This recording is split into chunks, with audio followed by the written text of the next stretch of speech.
So dito guys makakakita ka na naman ng Unlimited Savage kaya patapusin mo hanggang dulo. Pero bago yan dito muna tayo sa umpisa. At dito syempre nag-autolock naman ako dito ng Zilong at ito pala makakalaban ng ating bida kunting lalim mo lang dito ay talagang puputulan kanila ng ulo.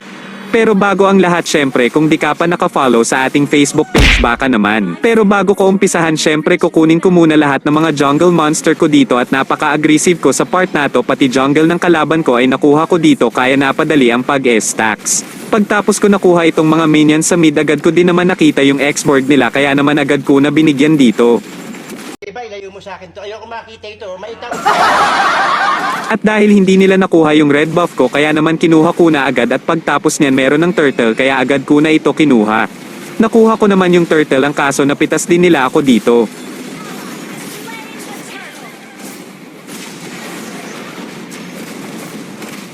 Uy, bagsak!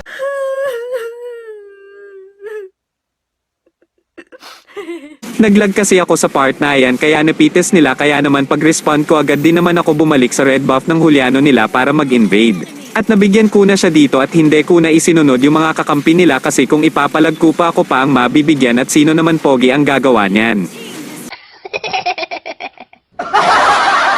At dahil hindi ko sila nabigyan dito kaya nag-turtle na lang ako para naman makalamang sa gold yung mga kasama ko. Pagtapos ko naman nakuha agad ko din naman nakita itong kahan nila kaya naman agad ko na ang binigyan ng malambot na unan at makapal na kumot para naman mahimbing ang pagtulog nito. At maswerte pa yung Juliano nila at nakaligtas pa sa kamatayan niya kaya naman dumiretso na lang ako sa mid para naman bigyan din itong gold nila.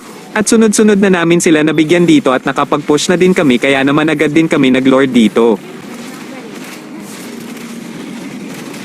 Pagtapos ko nakuha yung lord ito ng mga sumunod na nangyari.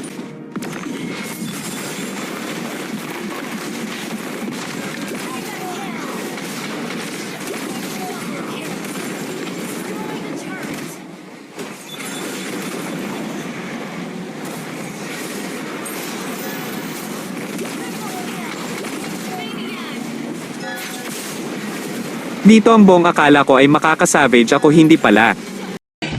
So weird.